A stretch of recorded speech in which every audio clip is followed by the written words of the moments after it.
I'd like to introduce myself first. My name is Billy Walsh. I'm the Artist Community Manager for Sofar Sounds and one of your hosts for In Session. I'm joined today, and I'll make proper introductions in just a moment, but I'm joined today by good friends of mine that I've only just met, but feel a real connection with, Mr. Wayne Watts and Meredith Graves.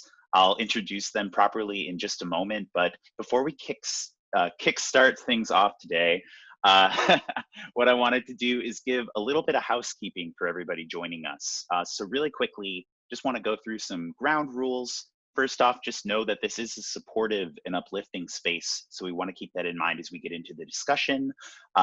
Please feel free to use that chat function where you're tuning in from, show your support or just your connection to the topics being discussed. And then, yeah, make sure that if you have any questions, you avoid putting those in the chat function because we might lose track of them. We're going to leave some time for some Q&A at the end of the session. So the first 45 minutes or so we'll be covering off on content and questions that we've received from our attendees. So thanks to everybody who submitted initially. But as we move towards the end, we'll be covering off some Q&A. So if you do have any questions throughout for either Meredith, Wayne, or in general, feel free to post those in the Q&A function that you see at the bottom of your screen. That way, our moderators and myself will be able to really keep up with the questions. Our panelists will be able to read the questions ahead of time before we answer them at the end. And yeah, we'll just be able to filter things out and make sure everything is running smoothly. So finally, just be aware that you'll receive an email at the end of the session with a survey to complete, just to let us know how we're doing, what we could be doing better. Always open to any feedback, whether it be positive or constructive. So please feel free to share your thoughts with us after the session. But in order to get us started here, I'm going to introduce our panelists for the afternoon. Please feel free to say hello before we get into the conversations, y'all. But first, I'm joined by Mr. Wayne Watts. Wayne Watts here is the co-founder of the Dream, Create, Inspire Tour. He's got over 10 years of experience working specifically with youth, and he's committed to empowering young people by providing them with transferable skills in order to be successful in the real world. He's also had a couple pretty successful Kickstarters. So welcome, Wayne. Yo, what's up, y'all? Super excited to talk to you guys today. Thanks for having me. Awesome. And then last but not least, we have Meredith Graves. Meredith Graves came to be Kickstarter's director of music years after playing in touring bands out of pocket, pulling zine copy scams and scraping nickels together to put out all of those fantastic, hard to listen to noise cassettes in runs of 20, very exclusive, very attractive, very interesting. She's here as a writer and a musician, but mostly just loves to help other people get money through the work she's doing with Kickstarter. So welcome, Meredith. Thank you. Thank you, Billy and Sofar, for having me. Thank you, everyone, for tuning in. It's really nice to have everyone here. Yay. Cool. So I think we're filing in. There's still some people filing in as we go. So our moderators will be posting in the chat just to keep everybody in the loop with a couple of ground rules that I'd mentioned earlier. But I'm going to go ahead and kick things off, get things started here. With just a couple introduction questions to get to know our panelists a little better before we get into the meat of things. So Meredith, this first question is mainly for you. You spent, as I mentioned, years on the road touring with several different bands, and you've even spent a little time on MTV. So I'm curious, at this stage in your career and your working life, what brought you to Kickstarter? And what motivates you most about helping musicians learn about crowdfunding and raise money to hit those goals that they have? Well, thank you, first of all, for such an interesting and comprehensive question. And hopefully my answer isn't subpar sounds to you. The same driving factor has kept me in bands since I was 14 years old and on the road since around 19. And for a context reference point here, I'm 476 years old. So just so everyone's aware, definitely. Vampire? Yeah. I've been touring since before the French Revolution. So you know me. When I did leave my post as the host of MTV News, domestic and international, in order to come to Kickstarter, it was because I was exhausted with the world of MTV News, domestic and international, and really wanted to go back to helping actual bands, because that is what we do at Kickstarter pretty much all day, every day. And, my lovely co-host and cohort here will be able to attest, hopefully, to some of what Kickstarter can do. But really, in music, we try to help bands. And that's what brought me here, and that's what continues to motivate me up through this point. It feels really good to be able to tell the truth about stuff like this. You know what I mean? To say, I knew why I wanted to come here even before I did, somehow. Not saying I'm specifically prescient or genius, but when you've been around as long as Kickstarter, 10 years, and, you know, endless, almost seemingly infinite projects and billions of dollars on the site, it is this big thing. And you get this gut feeling of, yeah, this is good. And then you go to work there and you find out, yeah, this is good. And you just, the process, you know, imagine every day getting up in your job being helping musicians make records. Like, you know, that's all I've ever wanted to do. And that's all so many of us have ever wanted to do as musicians, is make music, but also facilitate other people's ability to make music and play music together. So that's what brought me to Kickstarter, because that's what we do there. And that's what keeps me doing it, because that's what we do there. And it's nice to be able to tell everyone that here. Yeah. I mean, finding that, I guess, rediscovering that passion for something in a new way. You know, you're touring for so long, you're making music, you're learning what the process is, creating these records, and to find yourself in a position where you can help others complete that process and hit those goals has got to be really, really rewarding. Yeah, it's a dream of a young person who comes up in DIY and independent music, for sure. Like, if I could go back in time, I say this often, if I could go back to 15-year-old me and let 15-year-old me know that I would still be doing it at 32, but to scale, you know, I would be thrilled. So, yeah. I want that for everyone. And speaking of that DIY approach, Wayne, you've had a lot of success with recent crowdfunding efforts and brought that to your vision for Dream, Create, Inspire. So what inspired you to set up a Kickstarter in the first place? And what's that general experience been like now that you've found some success with this project that you've been working on? Can you tell us a little bit about that? Yeah, absolutely. So what got us to crowdfunding was essentially how it kind of started. So Meredith kind of talked about making music, right? So like I had an album called Nowadays that was out, and I was like, hey, I really want to tour this record. And I actually bounced that idea off to two amazingly dope friends of mine who ran successful Kickstarters. So shout out to DJ Tony Drake with the Indies. It was a Kickstarter that raised over $50,000 to fund hip hop anime. And then Joe Ansett, who's a singer-songwriter out here in the Midwest. And I spoke to him about, you know, going on tour, and they were like, hey, look, you need to make it a movement, like not just, you know, you're like a tour. So my then tour manager, Destiny Harding, who's now a co-founder of Dream, Create, Inspire Tour, we wrote down all of the things we did outside of music, and it was doper than the music. We're like, yo, let's do this. So we then developed a Kickstarter around doing an 8-city, 8-school, 8-exit service, 8-show tour. And as a result of launching that, we then turned that into a business where we are doing virtual workshops. We're doing songwriting workshops across the country, virtual events, community events, and really intentional in partnerships with historically disenfranchised communities.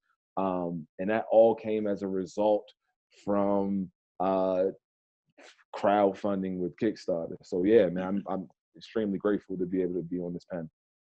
Right on. Awesome. Well, yeah, welcome to you both, and excited to get into the weeds here, talking a little bit more about Kickstarter, but also just general crowdfunding approaches for individuals looking for different ways to, you know, activate their fan base, their community, and get towards those goals. So I'll start with just a general question here, just to understand exactly why artists should be motivated to crowdfund in the first place. I think there's a lot of common misconceptions around how crowdfunding can be interpreted, and we'll get into that a little later. But just from your perspectives, given you've both found yourselves here at this webinar from different directions, but really have a great understanding of what that motivation could be. So what commonly motivates an artist to activate their fan base and go out on a limb asking for money or support? What have we seen? I'm happy to field this one first, though Wayne, I certainly don't mean to cut in line. Well, I think we've actually had this conversation recently about how if you ask a broad enough question, Billy, you'll also give yourself the answer. Money is the reason. Yeah, I know, right? Money. We need money because there's no money in the music industry unless you're one of the suits who can't play a guitar working in the ad section, right? And we all know that. We're not here to mince words. So the need for money, because as you also said, there are massive societal concerns around how crowdfunding looks, which, okay, you know what looks even worse to me, being old? Somebody trying to sneak into the show without paying. So there's an equivalency there, right? So we all know that we're going to ask for money, even if it's just, no, you certainly cannot walk out of the record store with a free copy of my record. You need to pay this person, right? So primarily, what drives artists to Kickstarter in the real talk, current moment terms, is the need for money, period. Now, that isn't even 100% of the time, though. So I do want to stress for 1 second, there are many, many, many, many, many reasons beyond just needing money for artists to come to Kickstarter. You know, we've been around for 10 years, and as myopic as I can get running music, it's certifiably not our only category or domain. And so by coming to Kickstarter, you have millions and bazillions of design and tech people who originally went on the site looking for, I don't know, a super cooler with Roomba capabilities, right? Mm-hmm. And then they were banned. And before you know it, like, there we are, or et cetera, et cetera, et cetera. So there are lots of reasons for artists to come to Kickstarter. Primarily, it's that we need money because, especially right now, not to deploy the phrase now more than ever, but now more than ever, that there may be no touring or live music or band practices or close-knit studio time for months, years. People come to Kickstarter because they need money. Mm-hmm. And that's the long and the short of it. And so right now, what they're doing is using Kickstarter to find creative ways to supplement or recreate income that they may have lost to touring and festival cancellations. So that's what commonly motivates artists to get on the site now. Now, are there a million more motivations? Yes, and we'll get into those. But to answer your question, yeah, it's money that motivates them to come on our site and ask for money. Right on. And I'll answer that on the other side. So money, and I would say also the opportunity to galvanize your fan base, because it gives them a chance to really say like what you're really about. Like you're able to determine who's your day one, and we'll talk about it later, but you're able to determine who's your day one fan, who's your day 27 fan, and they look different. Like, and you're able to find that in real time by testing it out in Kickstarter to see what that looks like and see if your message and your music is resonating on a wider scale. You know what I'm saying? So absolutely money is the reason why, but it also gives you a chance to really galvanize and grow your whole brand, because it's worth more than money, what you gain out of running a successful one. And also failing at one too, because I failed at one before. So we can talk about that as well.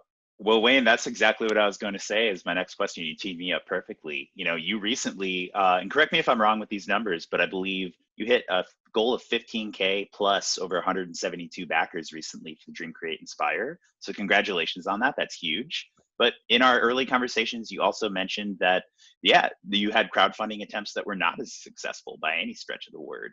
So I'm curious, you know, what the biggest lessons you walked away with, and Meredith, maybe you could supplement this by just in general talking about lessons that these musicians learn as they try and do that trial and error with crowdfunding. But Wayne, I want to start with you. What lessons did you learn just like going from those failed attempts to finding success like you have recently with Dream, Create, Inspire? All right, bet. So I'm gonna give you the actual fail numbers too, because a lot of people like the success numbers, but the fail numbers are just as amazing. So I wanted to raise $30,000 and I raised $250, right? Right on. So it was a massive tank, right? Like it was like, but here's what I learned. So one thing, I didn't have a clear ask. Like I was like, I think it was like, hey, shoot a music video. But I didn't really break down all of what went into it, right? And then the first one was based off of what I wanted and not what I needed, right? So I was like, I want $30,000 at that time. It was before, right? So like in 2011, 2012, where like it cost a little bit more for videos. It was like, that's what I want, but I didn't do the research on what I actually needed. And then I didn't shoot a video that was concise and engaging to get people, because that's the main thing that people see when they go to your page is that video that you have. So I didn't spend the time, and I didn't check it with people beforehand. So I just put it up, like, but you know, going through your network of them saying, "Oh, this is whack. Yo, take that down. That's not gonna work." You know what I'm saying? So, and I didn't view other Kickstarters. Like, I just put it up. Where the second time I looked and did my research outside of my genre and outside of, you know, even outside of music. So I was looking to see who raised money for starting a book, who raised money for tech, who raised money for just all of some of these successful campaigns have common themes inside of how they're able to engage it. So yeah, that's what I would add to like the difference between.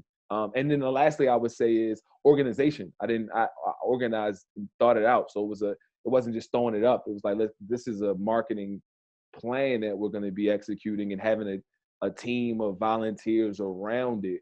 What we did. So yeah, that's what I did. Wow. Awesome. Meredith, anything to add there?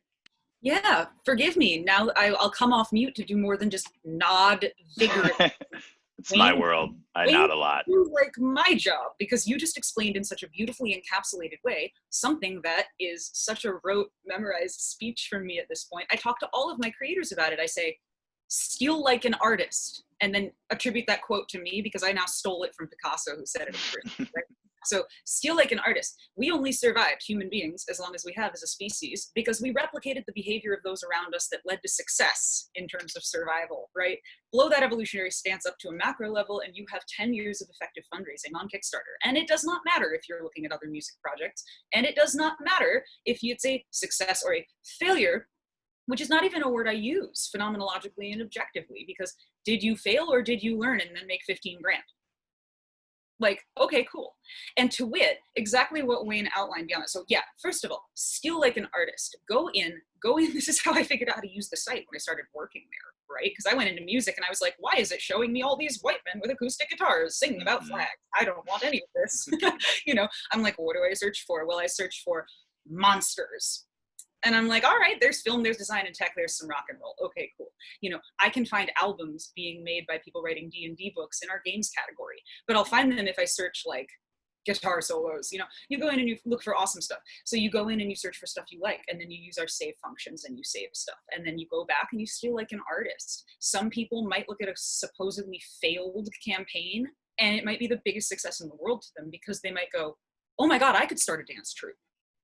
Ta-da! Success. And that's how the actual organic development of community works on Kickstarter. It's our job to bring that to the surface around the data and the money and the numbers and the worries, which are really functional in our tech categories, but can get a little weird for musicians. Billy, like we've talked about, like I'm personally the Lord Emperor of guitars. I need a calculator to like find my way home at the end of the day. I'm not having a great time with like most software platforms, but the data is there. And then the fun is also there. So the single biggest advice that I give to literally all of my creators in any category where I work, not just music, is to look at the site as a whole and to start saving projects that you like. And then again, just to stress that second point, we don't consider failure. We really don't. I mean, on an objective level, 1-to-1, if your campaign did not succeed after you put a butt ton of work into it, I'll sit with you for a few days and I'll be really bummed. That stinks. You know, if my tour gets canceled, I'll be bummed. A friend will sit with me, right? But I'm also always reminding people there is no penalty to Kickstarter, save for that you feel as a result of the time you spent in the lead up to things, right? We do not penalize people whose campaigns don't succeed. We don't prevent them from launching another campaign for any period of time. We do not fine them. We do not send a note home to your mom. We do nothing. You copy paste your campaign over, you finesse the parts that stunk, and then we run it again. And in the meantime, if you find me on Twitter, I'll set up a Zoom call with you and we can hang out. We can talk about how to make it like real poppin', right?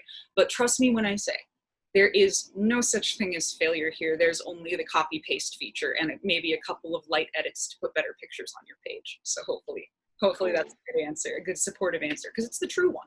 Really, there are no penalties here. As long as we can get, and that's the hardest thing in the world, of course, as musicians especially.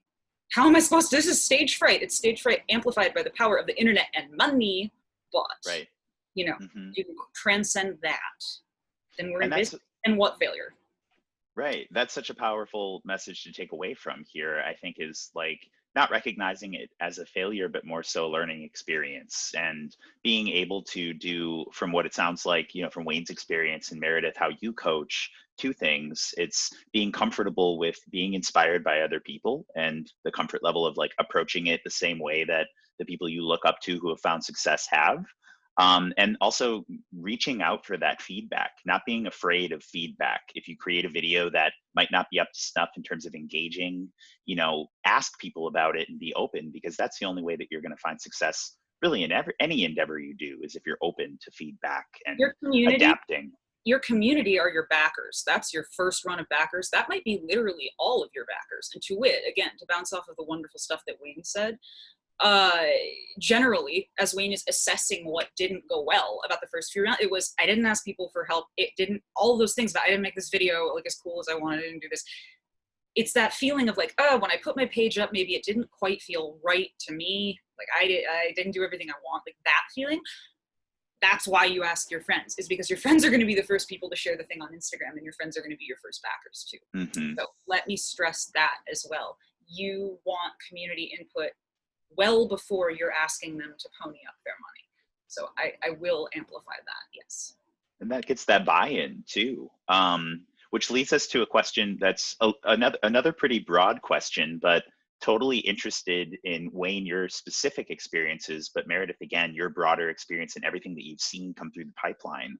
What to you makes a crowdfunder page most engaging in the first place? What do artists or musicians or creators have to do, aside from creating a really excellent video, which Wayne already offered? But does anything stand out as like the specifics around creating the most engaging Kickstarter or crowdfunding that you can? Yeah, so I would say like the ones that I've seen that have been successful, and then I also, speak to ours, is that we clearly articulated our why in it, right? Like, why we want to do it. Now, like our how can be ambiguous, right? Like you don't necessarily have to get that down, because I can also speak to like, after the Kickstarter, you think you put in all the work for the Kickstarter, but that's the beginning of the work, because once you hit the goal, it's like, how do we do this, right? Which I'll speak to how Sofar comes in the mix on that. But going back to it, identifying your why, being passionate, and then authenticity is big. Like, so like people can tell if you're faking it, right? Like, so we were really intentional, even in our rewards that we gave away, we put it in the language that people that know us would know that we weren't being faking it. So we had like the That's What's Up award, or like, you know what I'm saying? Like the give you daps award, right? Like we had all these different type of things, but even if you didn't know it, you got the vibe of what it was about. So that's what I was saying. Also, I want to say this, it's not going to be perfect, like, so just make it as authentic as it can, because we have some typos in our Kickstarter. Like if you go to our Kickstarter, matter of fact, go check out Kickstarter out that we had. We had a typo where we had the wrong date down. I was like, oh my God, it's up on the site, but we still raised it. So know that you're gonna have some, some things that aren't gonna be perfect, but if people can identify your why, I think you're in the right direction to actually be successful. And that personality in your Kickstarter came out, like you said, awards like the That's What's Up award or the It's Lit award, which is my favorite award I saw. That really shines when you're trying to create a certain brand or aesthetic that connects with people in a genuine way. I think that's a place where you really hit the mark, Wayne, from what I could tell anyway. Appreciate it. Yep. If there's anything that I could add to that, there's a couple really interesting points that you both made that I think I can touch on in terms of like what I see in terms of successful Kickstarter campaigns. So like in general, when I look at all of the campaigns on the site or in my portion of the site that are succeeding, what Wayne said about authenticity, really, really crucial. I take it a step further and make sure to stress, especially in an age and an era where there's like a huge crossover on social media, we'll be less specific than maybe we're all intuiting, about authenticity and performative aspects of authenticity, right? It's not that, I have to go on Kickstarter and say, hi, I'm Meredith. I'm a 32-year-old person from New York, and here's why I'm like, if I want to be a musician like DJ Marshmello and wear a bucket on my head and not speak, that might be my authenticity, right? And so authenticity is per your project, and the most successful projects take that authenticity and leverage it with intentionality. And intentionality is where the fun comes in. So you do not have to, this is a very common misconception, you don't actually have to bleed into the camera. People always say, do I have to do the video where I look directly at the camera? I always laugh so hard. Like, it's not a mug shot. You could, make like a cool animated video. You're allowed to do all sorts of things, right? I certainly will not stop you. But authenticity per your project, making sure, again, your internal temperature, your barometer of, is this real? Would 15-year-old me think this slaps? Is this exactly what I want it to be? Because the coolest thing about working here, the coolest thing about being anyone running a Kickstarter is that there are no rules. I mean, okay, we have a trust and safety code, but you know what I mean, right? There are no rules. There are no deadlines. There is no one telling you have to change your guitar tone or turn up your vocals or not go to 3 of the 8 cities that you chose because that person doesn't like those cities and they're giving you half of the money. It's total freedom, right? That starts with your page. So this is where we reverse course on that idea of look at all the other Kickstarters, because that's how you get into the mindset of, and I have to look directly at the camera and tell them how much my guitar strings cost, you know, and that is not what we're trying to do here. I prefer when people dress up like knights and they try to like joust while they're singing. Personality has to come out, right? And that's the intentionality of it. So with stuff, you know, because not every Kickstarter music project is going to be run by an artist who is a band or making a record. There could be a tour, there could be, you know, a dance team, there can be music videos, there can be venues like St. Vitus here in New York, who I was part of their team for the recent campaign we did for what's now our Lights On prompt, to keep the venue open during COVID-19, right? What's the authenticity? If there's no person to look into the camera and talk, well, there's 10 years of history with that venue. And so they took what's authentic to them and they deployed it with intentionality. And that's what really did them well, right? Now, the brief note here, what I, Meredith, is someone who does nothing but look at Kickstarter all day, what I see that I like, that I think makes campaigns really cool, and this is just between us guys, so don't tell anyone. Kickstarter's platform is kind of bogus for musicians in some ways, because even if you think, oh, you got a video right there and you'll hear the music, right? You still have to watch the video first, and then there's photos, and then there's text, and there's not really a lot of players, right? So, well, we're always thinking about that, and while it's deceptively buried on the front, you can always embed your Spotify, your Bandcamp, all your different stuff. If you have any problems, just write it, we'll help you. Like, you can put all the music on there you want. What I like to see is people who understand that the blankness and the flexibility of a blank Kickstarter campaign means every single choice you make can look, sound, feel, smell, and hit like your band. So when you write your title, when you choose your sample image, when you decide what the first sentence is. I had a band launch on my site today. I had tears. I'm like puffy from cry laughing, because the top of theirs is, we're not musicians, we're criminals. We do bad, devious things for money. Kickstarter is merely the latest in a long series of scams. They're like 16-year-olds in California, and they're like, we're terrible people, and we're here to make a record. And they're like kids with long pink hair, and they're just playing in a band that sounds like Fall Out Boy. And I just cry laughing, and I showed the whole company. Another project we love, right? But that's what I mean. Even if there's music at the top, even if you're going to have to cram a ton of information onto your page. If I feel like I always want your page to feel like I was accidentally late for the show and I walked in the middle of your set and I just got hit with like, oh my God, these are your fans, this is your sound, this is your lights, this is what you look like.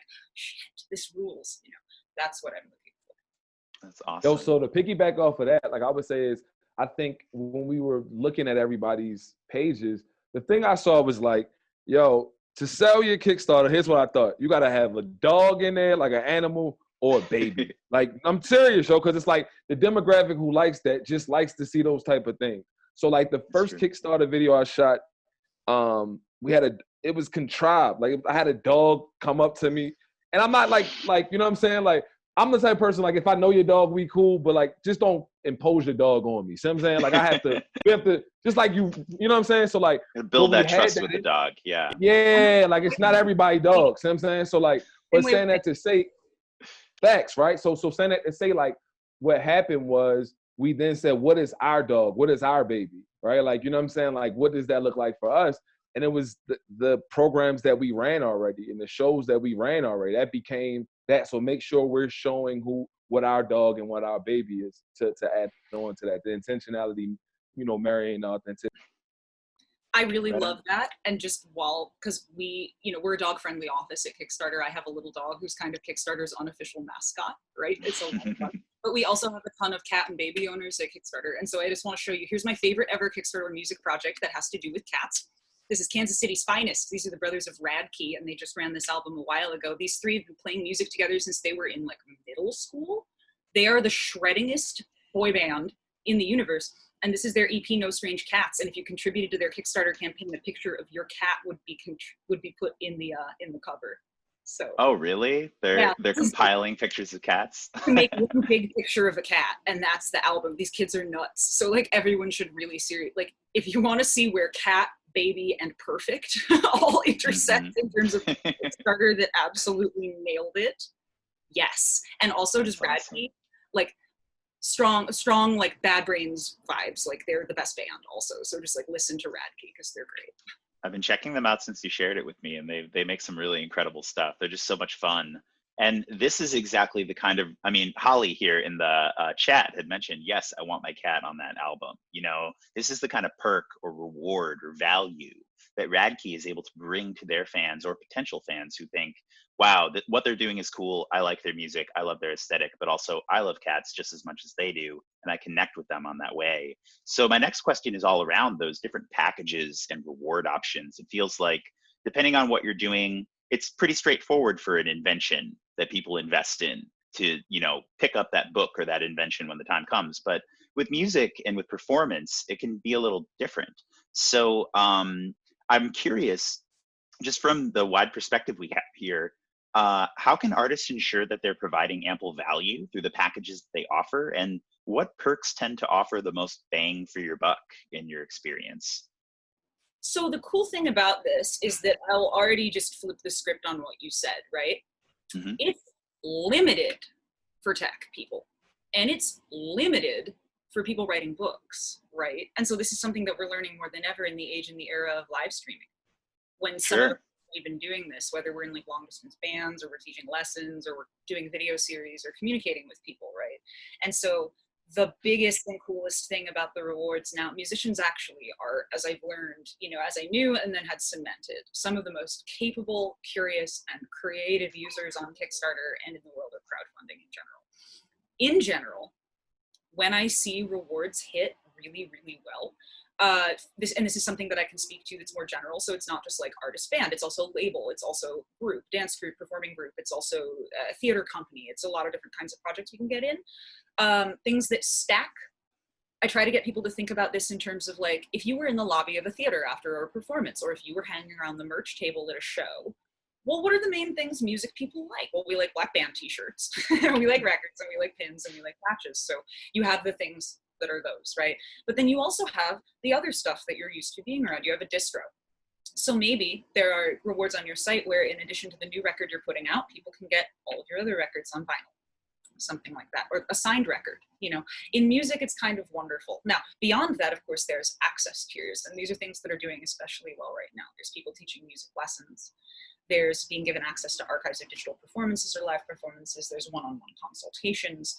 There's custom performances. There's co-songwriting or co-production opportunities. There's DJs launching reward campaigns on my site that say, send me your stems and we'll do remixes together.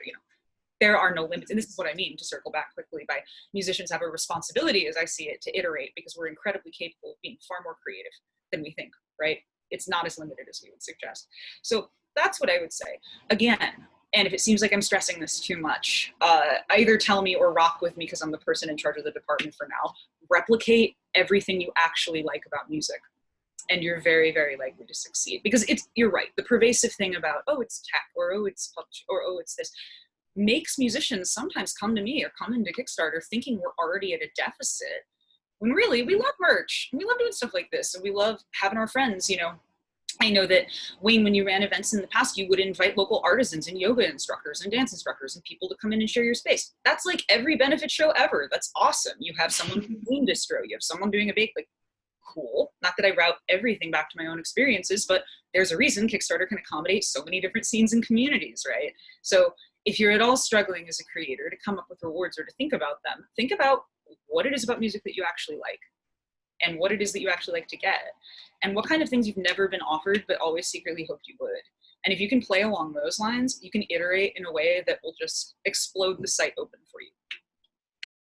And I'll piggyback off of that. I would say, think of it from the lens of, you were your biggest fan, and what would you want to see, like, if you on the other side of it. So like for us, we're like, okay, merch would be something, right? So a shirt would be something. But also, if I wasn't at the show and I couldn't go so we did one on a tour, right? Like if I wasn't in the city there, I would love to see exclusive access to the documentary once it's done, to see like what my investment was. Because I came to think of, whoever donates to your Kickstarter is like stakeholders and like early adopters in your career, right? Like, so like, what would your stakeholders want to see, right? Like, and also what would your fan want to see? So, that there. So one of our ambitious goals was, and we didn't actually have somebody hit this level, but the idea that we would do it actually was something people were proud of, and we actually ended up doing it without having somebody fund it. So our number one was like the dream kid, where we have a kid who would then go on one leg of the tour and do press, and all of that. And you would actually be paying for that kid to be able to do that. And we did. So we had, I'm gonna shout out right now, 9-year-old Mama Sana from Denver, Colorado, did our Atlanta leg of the tour at Emory University, and then was part of the workshops at the Boys and Girls Club there. So like, even if it's something that somebody doesn't donate on, you can see like what your ambition is, you know what I'm saying?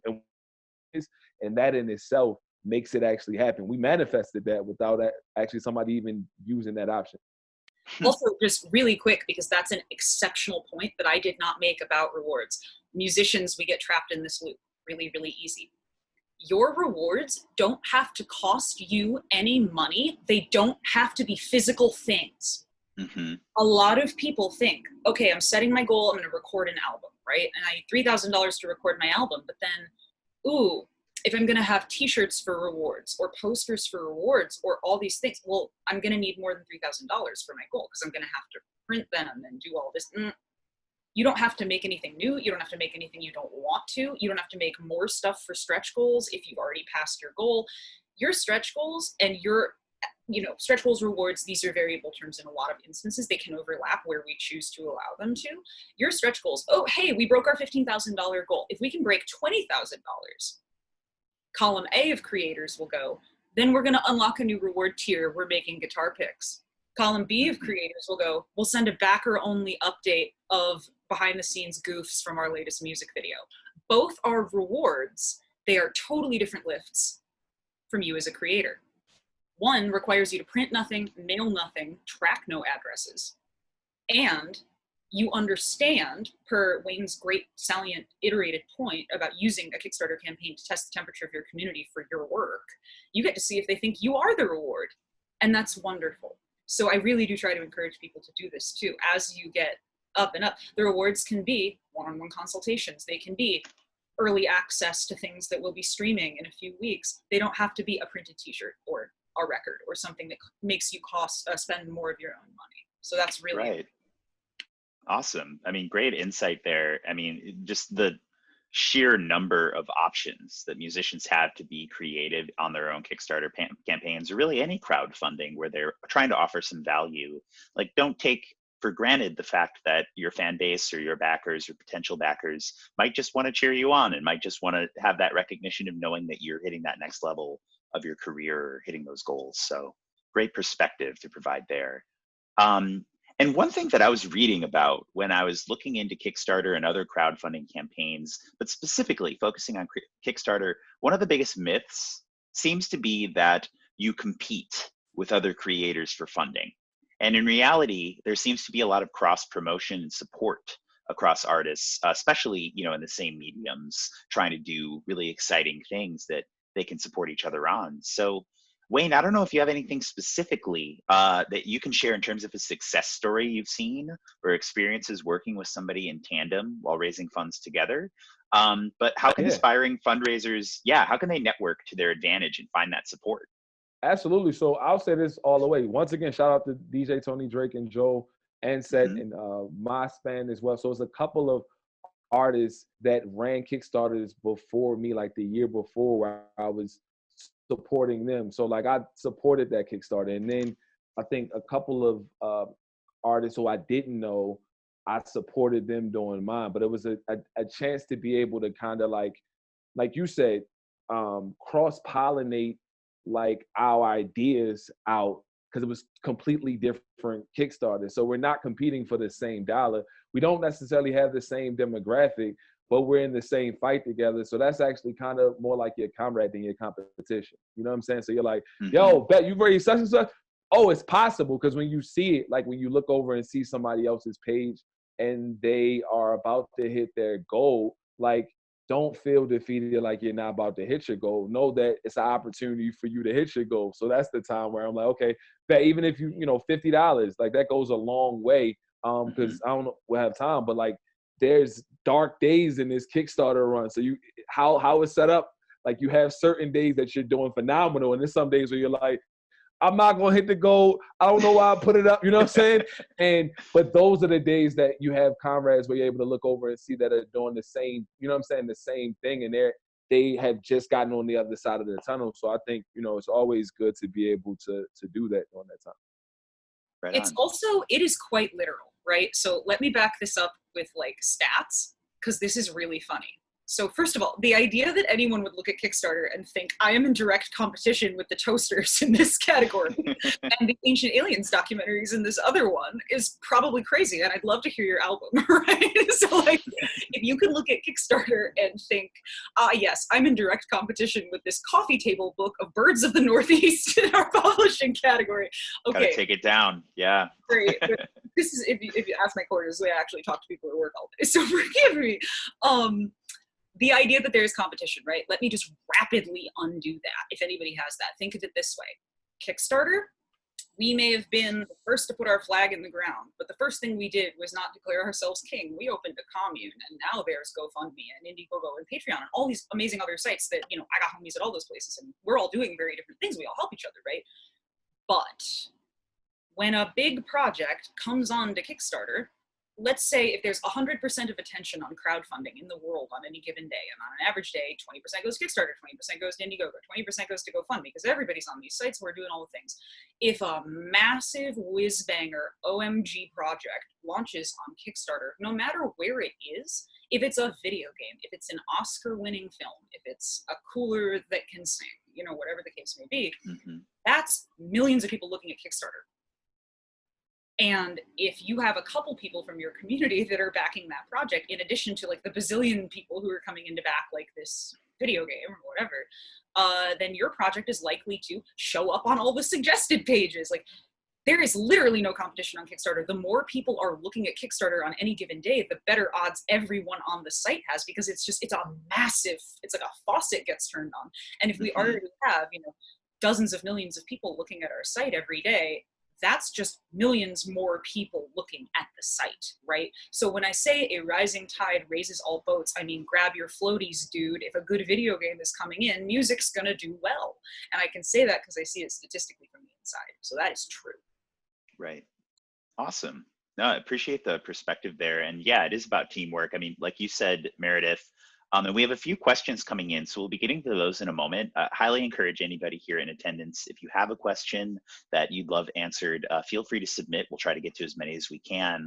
But Meredith brought up a great point here, in that she's got friends in different crowdfunding circles in different companies that still collaborate in that way and still, you know, find different ways to reach out to their fan base or help musicians or artists in need. But there's a lot of, I'm sure, that similarities as well and cross collaboration.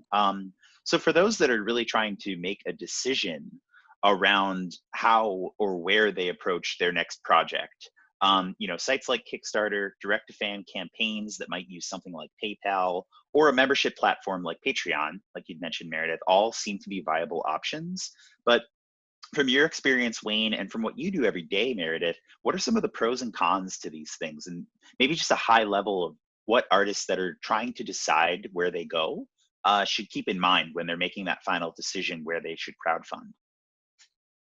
Well, I'll speak to say, like, you should know who your core demographic is, how they like to spend their money and spend their time.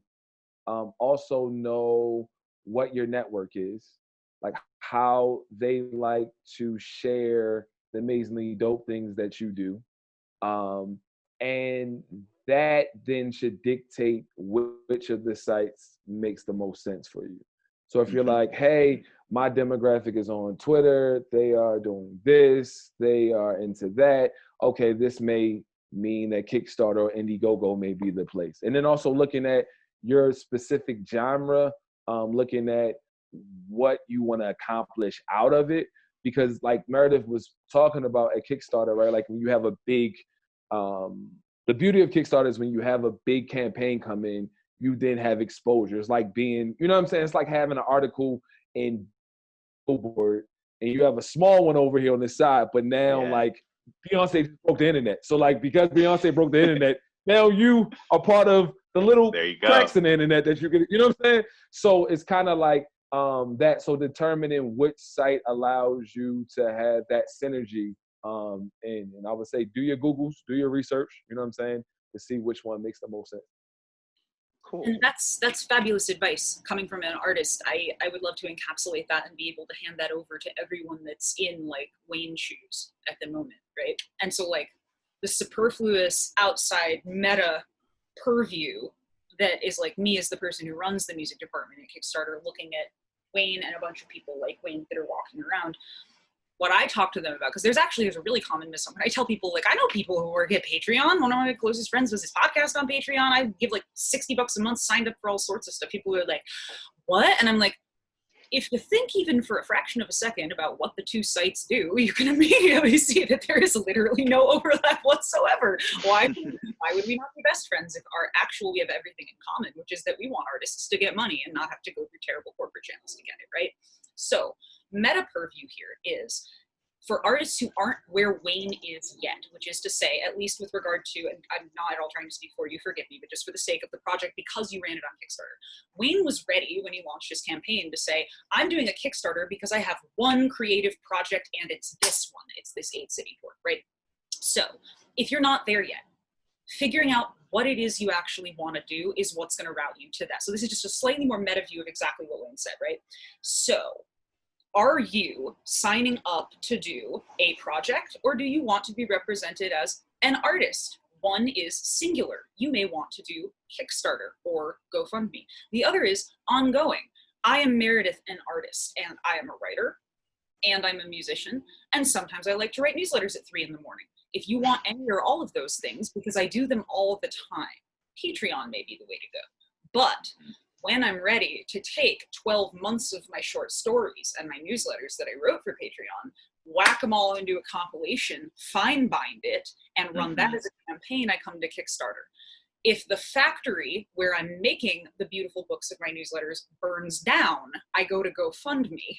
And that's kind of how you imagine the chain of command. So this is fun. This isn't a Myers-Briggs test. I have to sit here and determine who I am before I know where I'm allowed to ask for money. That is what capitalism wants you to believe. So we do away with that nonsense, baloney rhetoric immediately. We say, what do I want to do?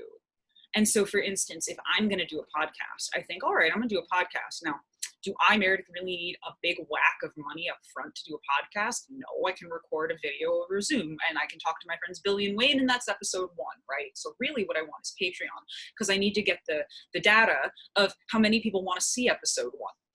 So maybe I won't even charge for that one, but what I eventually want to do is get subscribers in a place, right? So, and then we get to Wayne's point about, oh, now I know where my community wants to gather around me, and this is just another way of engineering that, right? But those are the core differences. What I really want to stress to everybody, though, if I can pull out and say this for a minute, because this might actually be the biggest complication that I see musicians and artists having with Kickstarter or with any crowdfunding site. We're always, at least from the start, unless we're way overconfident, and trust me, some people are, and they are exactly who you'd think. They're dudes with acoustic guitars, I'll just say it. We're always putting ourselves in the bottom and asking if we're allowed. Should I go here? Should I go? No. Kickstarter, I'm not Mr. Kickstarter, and there isn't one. I'm willing to confirm that with you. I work there, right? Kickstarter's a piece of software. It's a platform. It works for you. You are the decider. If you decide that your creative project belongs on Kickstarter because you have looked at the site and you've seen other campaigns and you know that's what you want to do, then you do it. Come in confident. Because so much of the time, money and acceptability and the very idea that what Kickstarter looks like on the surface, which is your community votes for whether or not you should be able to do your thing at all. That's scary, right? But it's scary when you get to that point, and that's not where you start. You start by looking at Patreon versus Kickstarter versus Indiegogo. So decide to the best of your ability, and I'll spend the rest of my life trying to enrich this idea in people. Decide you have permission, or at least recognize that you don't need any. Unless it's your parents, because you're under 18, in which case just get your parent to set up the account for you. Right. You know what I mean? You have permission. You know, I'm always making jokes about this. I'm always like, you know, if I'm on a podcast, I'm always like, oh yeah, by the way, if you thought you needed permission to do a Kickstarter campaign, if you're listening to this podcast, here it is. I expect to hear from you within the week. You know, I say something like that. But no one's ever going to, unless it's me, because if it's somebody else, I didn't send them, knock on your front door and say, I would love you to run a Kickstarter campaign, only because I don't know you yet. But if you stand up and you just go, you don't even have to say, I deserve or I need anything. You just show up. Show up and assume you're wanted, because we built this platform for you. That's a Right. big thing I want to impress upon people. No matter where you end up, Patreon, Indiegogo, GoFundMe, Kickstarter, busking on the subway. Yep. You know, there we have it. Like, you have to assume from moment one, I'm going to this place, I'm going to do this thing. So fret less, get started, no matter where you end up. And what feels right should be right. So once you figure it out, don't hesitate. That's another Awesome. thing to say. Thanks, y'all. We got a few really great questions that came in. Going to try and fill the rest of the time answering these questions, and we might just do a quick chat for a few of them. So whatever comes to mind at the top of the head. But there's one question in particular from, as we know, Sofar is a global community. We've got artists from all over the world tuning in every week to In Session, playing our shows when it's safe to do so. And yeah, they all have different experiences based on where they're from. So we got a question that came in from an artist in Poland who's not eligible for launching a Kickstarter campaign. But they will be in 2 months. Poland, Greece, and Slovenia are our next 3 markets, and I have a specific interest in working with noise labels in Poland. So if that person, I've played Off Festival in Katowice. I can't wait to go to Poland. I love the Polish music scene. So oh, wow. That's great news. Poland is next on the docket for countries where we're opening, and we are already starting to talk to Polish artists. I would love to speak to you. So just know that. Cool. Well then, Meredith, if it's comfortable with you, we can give your social information or contact information, whatever's best. We'll follow up. And Joanna, specifically, who asked the question, feel free to follow up with Meredith and get the details. Because I'm sorry to steal your question. I'm just so delighted. That's okay. That's great. Yeah. Poland. I love it. Cool. So we got another question here around, and a few of these questions might fall into place together. So we'll try and cover them individually, but good chance that we might answer 2 at once. But how does a campaign, I see when I look at, the top page, especially for artists, you see Amanda Palmer up there doing her thing on Kickstarter. You see De La Soul raising money for a new album, and even TLC working on their final album, which got me very excited because I'm a big TLC fan, big karaoke fan. But regardless, Basir here sent a message asking, what does a campaign look like in terms of success when the fan base is small? All of these artists that you see at the front page or the Kickstarters that are really popular, they have a fan base that they've been able to use and work with. So, not really. Oh, really? Easy question to answer, common misconception. So what you've done, if you're ticking off Amanda Palmer, De La Soul, and TLC, which, wow, that's a triple bill. I'd love to go to that show. Please, yes. But that would be top 10 most funded projects ever on Kickstarter Music Fest 2020, because that's all you're seeing there.